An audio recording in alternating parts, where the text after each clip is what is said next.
These are the sounds of the jungle.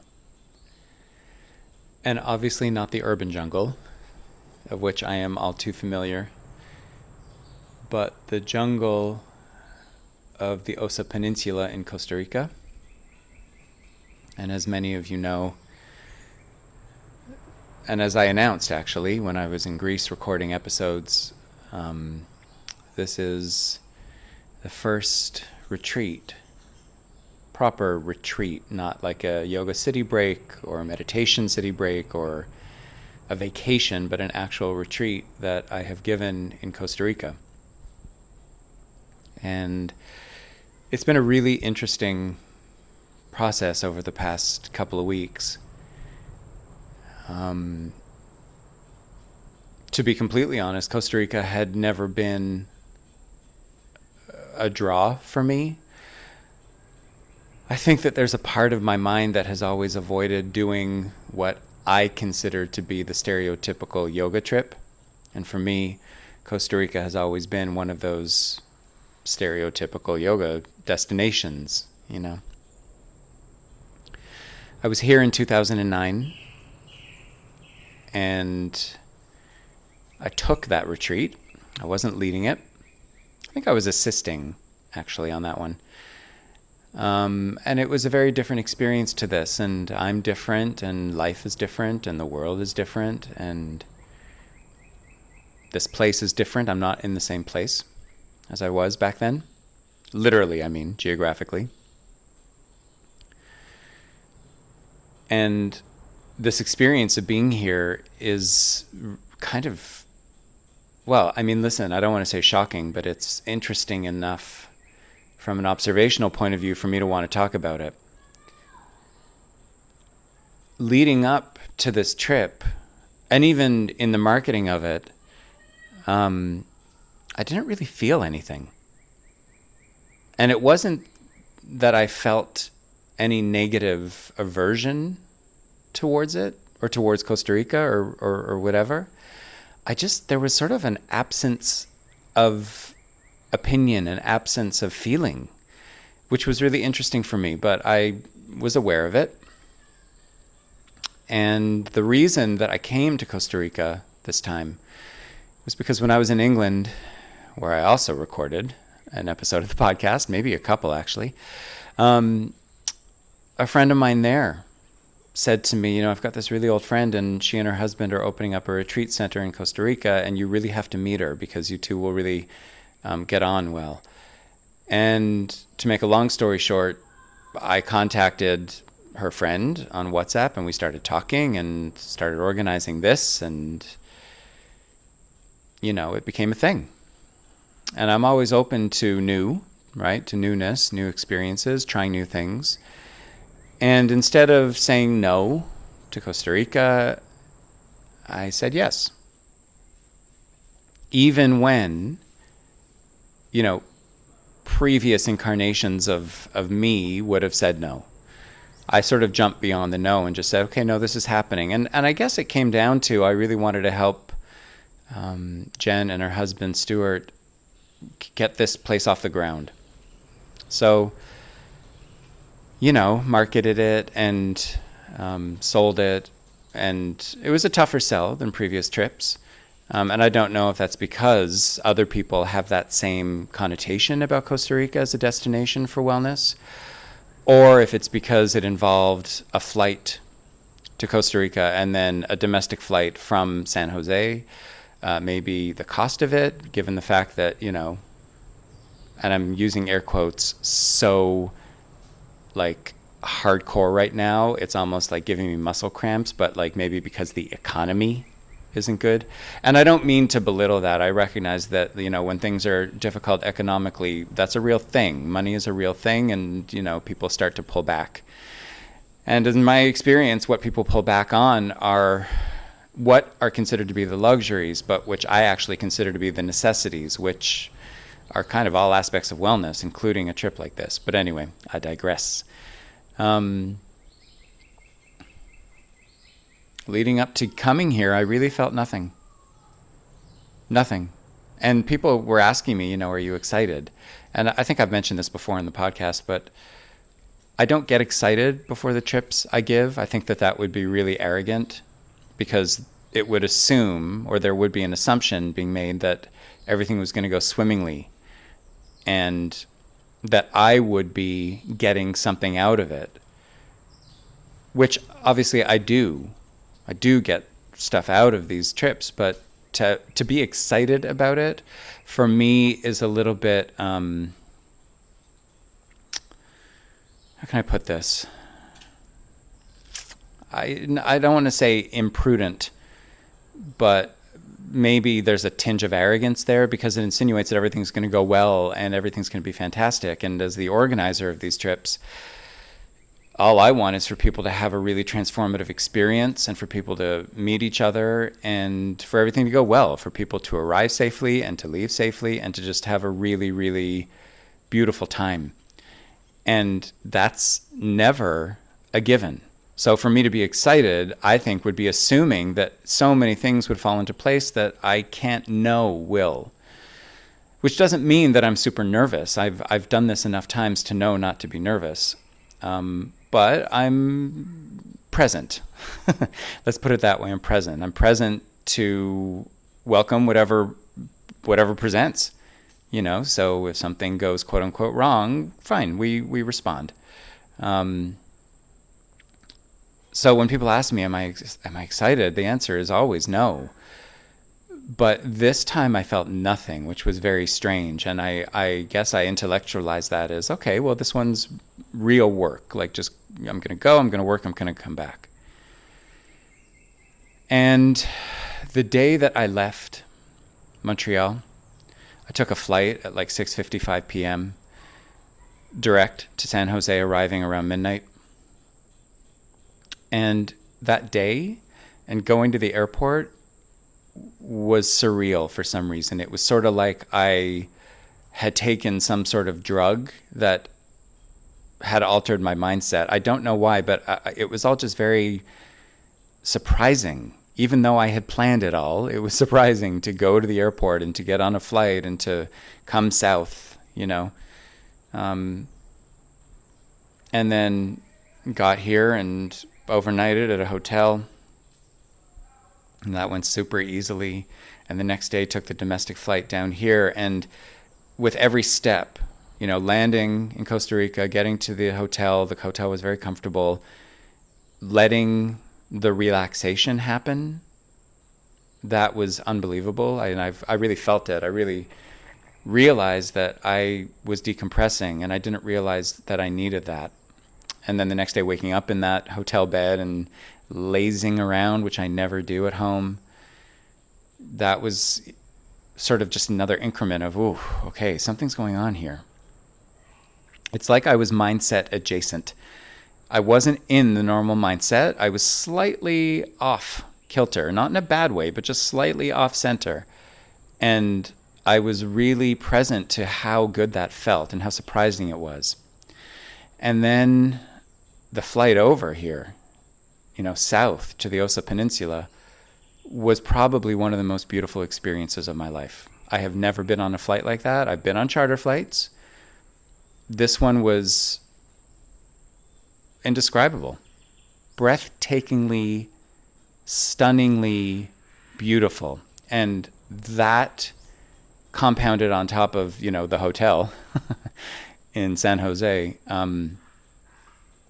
just sort of amplified what I was experiencing, which I felt like I was coming back to life. I felt like I was coming back to invigoration. That was a monkey, I'm told.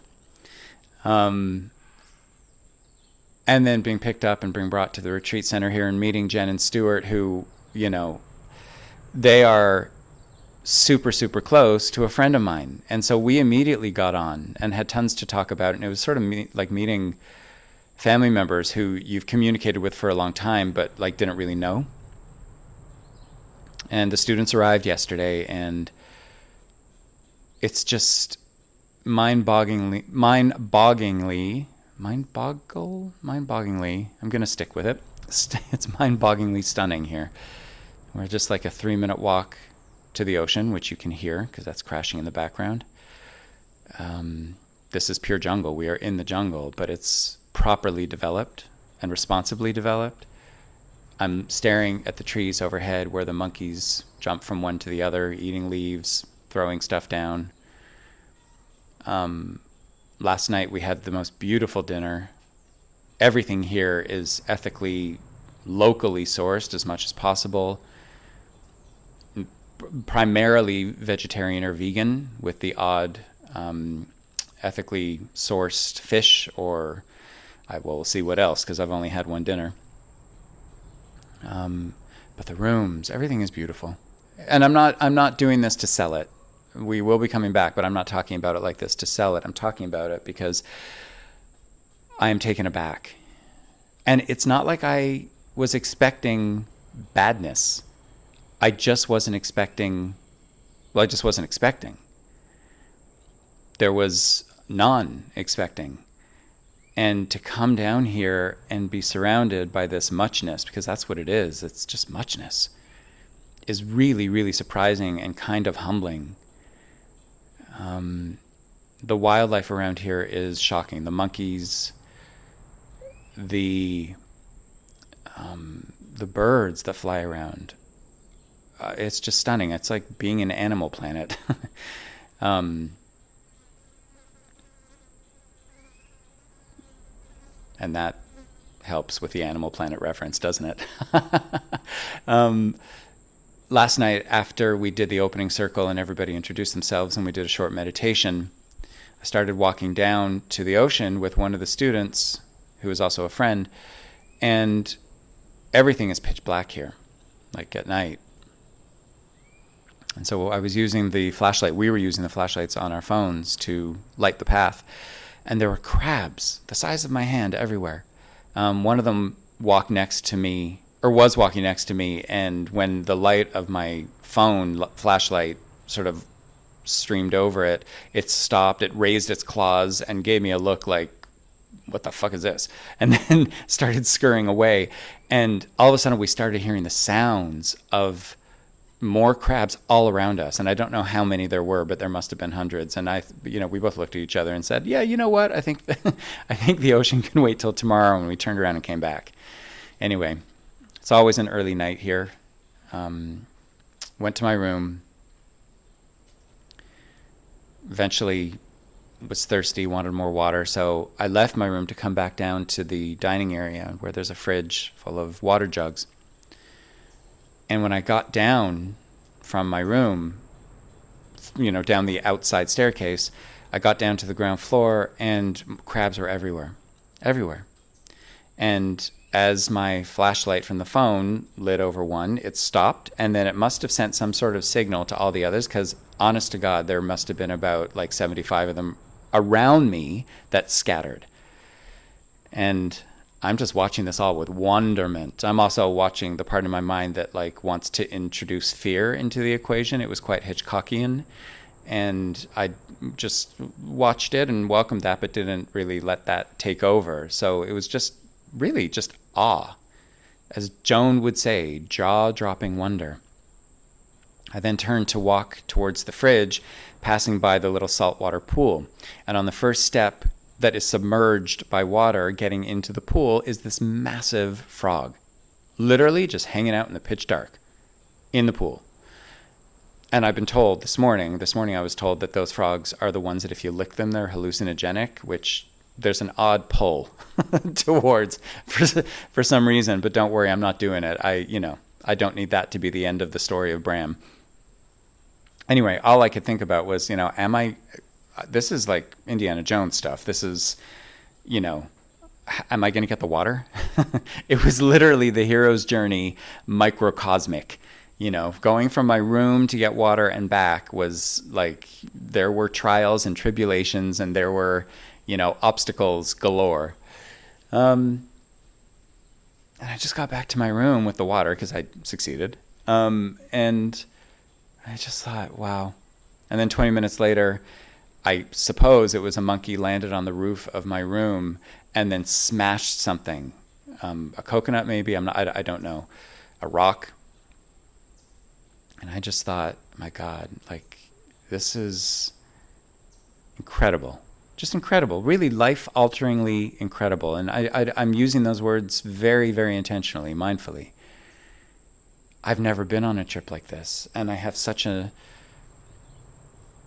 overwhelming sense of gratitude to be here in this capacity where I get to bring people here and I get to lead it, while all the while being sort of just in awe of all of it, and everyone is seeing me be in awe as they are in awe. It's just unbelievable here. So this morning I got up without my alarm. You get up here because everything wakes up with the sun. Walked over to the water, went swimming in the ocean. The water is hot, like 25, 26, 27, 28 degrees, hot. And then came back, gave class, had breakfast with everybody. Everybody's just settling in. And I'm just in complete awe of everything I'm encountering. There is so much, I've never been anywhere where, number one, there's this much lushness. But number two, what's very unusual about this lushness is that with no breeze, there are parts of plants and parts of trees that move independently of the rest of what they are attached to. So like a palm frond that just is like rocking on its own. And it feels like, and I know this is going to sound unbelievably trite, but it feels like I'm looking at living, breathing beings. They are moving independent of anything moving them. It's not like there's an animal on it moving it. And it's all over. I've never seen that. I've never actually seen plants show me how alive they are. And as I say this, I just looked up and there is, I don't know what that bird is. It's not a toucan. Well, I'm also saying this because if it swoops down and pecks out my eyes, then, you heard it first. It's beautiful, though. Beautiful bird. I feel like I've landed in an enchanted land. Truth. And there is just so much gratitude. So much gratitude. It's just shocking to me. It's shocking to me that by saying yes to something that previous versions of me would have said no to, my life is changing, or at least I'm having a transformative experience. And part of that is just coming back to life. It feels like I'm just coming back to life. When I talk about mindfulness and when I teach it, very often I talk about my teacher, Joan, and her experience being given a terminal diagnosis. And I remember when she talked about it, about being given the diagnosis, she said it was like the greatest moment of her life.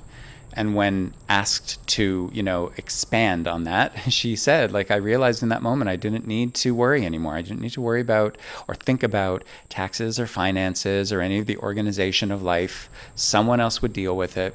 I could just tap into beauty and be really present to every moment and just find the beauty in that moment. And that's exactly what she did. And one of my mindfulness practices, not just for me, but that I teach is, listen, this is something that we all need to experience, before the terminal diagnosis for the body. We need, and that doesn't mean shirk responsibility. Quite the contrary. It means take care of stuff. Just don't take that stuff so seriously. Why is it that we finally stop and actually connect to everything that matters and everything that we will miss when we're told that the time is limited with those things? Well, probably because we are masters of distraction. And society and cultures are set up to distract us. And what are they distracting us from? Who can say? The void? Maybe. I think that they distract us from doing this work, from finding true meaning, from finding true connection. And a practice that I have been doing here is almost pretending that I have died.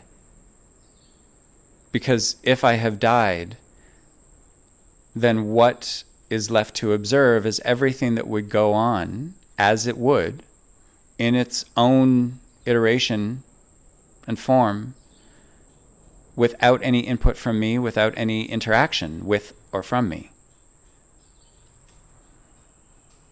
And I feel, especially here, I guess it's really easy to get shifted into presence when you're surrounded by so much newness and so much magic. That's what it feels like. It feels like just life is magic here. But this practice of dying, as John Kabat-Zinn talks about stopping, I think that there's something about that really allows a stillness to land with me.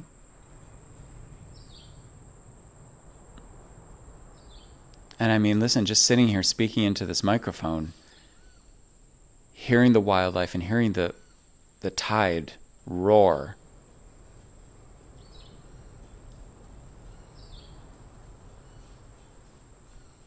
and hearing the rustling in the trees and on the ground, the little lizards, just knowing that there is this whole land of magic surrounding me, it just makes it so much easier to die the small death, to sit back with no need to impose any kind of presence and just connect, observe, and be in complete wonder to not only what is outside of me in this moment that I'm connecting to, but to this power of observation within me, referred to as the seer, or the observer, or the witness in Hindu scripture, and I think some Buddhist, if not all. This is an opportunity for me to just relax back into that perspective of the seer and intentionally choose what is seen, to step into the role of attention and to focus my attention on the object, one specific object of attention that is chosen. And this concept of being chosen and choice is also something I've been working on recently. Recognizing that I had, and still do to a certain extent, have an unhealthy relationship to my phone, and the way that I've justified it has been that my business is sort of done through the phone, and people communicate with me constantly, and I would like to get back to them as soon as possible. But ultimately, the real deal is, yes, there's an element of that, but I don't know, there's just something in it that appeases a part of my mind that finds something of value in being that connected. Perhaps it's a fear of being alone. Perhaps it's a fear of death. And so I'm practicing this art of dying, the slow death, the small death, just to see. But while I'm here, my practice is also to keep the phone away from me. I posted once yesterday, once today, and that's it. Maybe once tomorrow, we'll see. But I'm really keeping a distance between myself and the phone, and it is fascinating at the challenge and also fascinating at how much I am connecting to and observing with the phone not in my hand. And it's not lost on me that now I've got a microphone in my hand, but this was chosen. And in doing the work with the attachment to the phone, something that came up in a therapy session was compulsion versus choice. And the question that I have been asking over the past couple of months as a mindfulness practice has been and is this chosen? If my phone is next to me and I'm watching a show and I notice that my head turns towards the phone to see if any notifications have lit up, is that chosen? No. Compulsion. Is it chosen for me to leave the phone in my room as I leave the room? 100%. Is it chosen to sit here with this microphone so that I can communicate to you all who are not here? 100%. Is it chosen that when I was reading earlier, I put the phone down. You see? No, I put the book down, recognizing that the book itself can just be a substitute for the phone, pulling me out of this. And so maybe that's something that'll be helpful for you, the concept of, is this chosen? Because what I've realized through this practice is that a lot of how I operate is based on how I think it will be received by other people. And I don't mean that necessarily professionally. I think professionally, I'm pretty, how can I put this? I'm pretty in integrity. I don't really do a lot of the things that I do expecting people to love it. I do it because it's an authentic expression. However, in my personal life, I think that I was trained as a child to avoid emotional overwhelm, and that meant avoiding certain people and their behaviors. And that doesn't just go away as the body gets older. And so what I've noticed is that a lot of the stuff that I do because I know it will land well, or it will land in a way where, there's not much to deal with. There's not much fallout. And so this practice over the past couple of months, is this chosen? For me, by me, as opposed to for someone else, by a part of my mind that's okay with it. I was teaching this in a class the other day, and one of the people in the class said that so many of us have been taught to disappoint ourselves so we don't disappoint someone else. And I just found that really, really moving and true.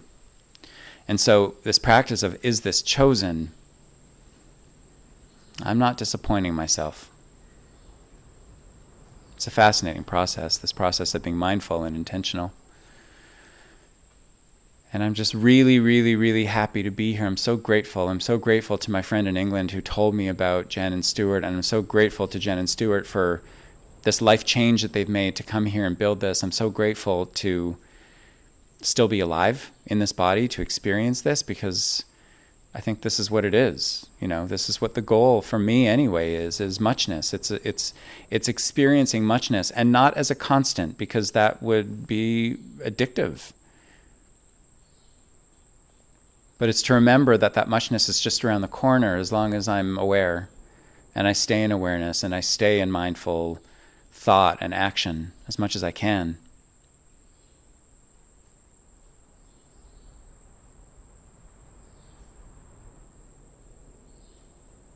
All that to say that I just really want everybody to experience this muchness, this connection, this reinvigoration, this reawakening. And listen, I was in the place I love the most in the world for 2 months last year in Greece. And I'll go back later this year. It's not like I've been deprived. But there is something about this trip that is really opening my eyes. I will come back to this retreat center over and over for the rest of my life. And I can't wait to bring more people here. And yeah, sure, the journey is long. I've got better marketing materials now. My own photos and my own experience will help me convey exactly what is here and why it's so worth it financially and time-wise and, distance-wise. there's something just shocking about this place, and in the best way possible. It's kind of like a heart massage. It's like I've gotten a spiritual heart massage, and I want everyone else to get that same heart massage. I think it might also play into the equation that we are on indigenous land here that is known to be deeply, deeply, deeply spiritually resounding, a vortex, if you will, an energetic vortex. And all I can say is this can't be something that isn't experienced by more people. And I just want all of us to have these experiences that remind us that a life is not just meant to be in doing and trying to keep our heads above water and playing the game of economy and popularity.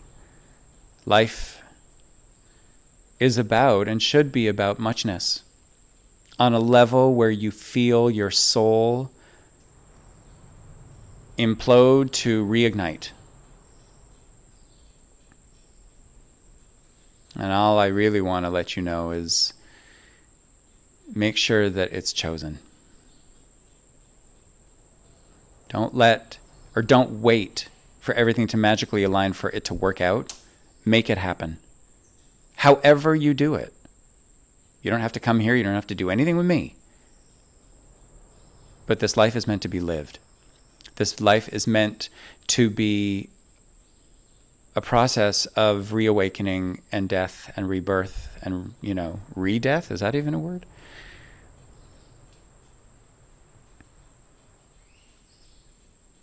I just want everyone to feel what I'm feeling right now, to live what I'm living, and to remember that that's what this was always about, is to have those moments that remind us that, like, a mindless existence, I don't know, is that worth living? Debatable. Not for me. Anyway. I hope this is landing well with you, and I hope that you are well. And I hope that you are experiencing muchness in your life. And if not, you know where I am. You know where I am. All right, listen. In terms of, things coming up,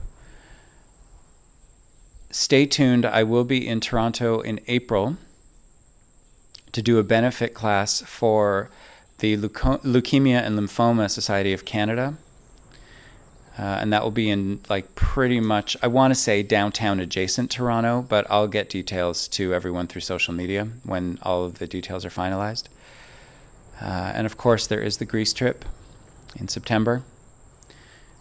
And so, there's that. And who knows when the next Costa Rica trip will happen, but it's happening soon because I don't want to be away from here for too long. And with that said, I'll leave you with some sounds.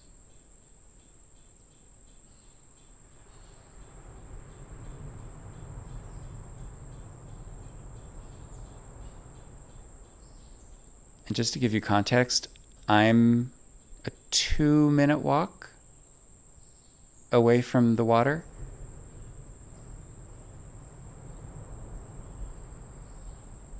The sheer force of nature is very humbling. Anyway, enjoy.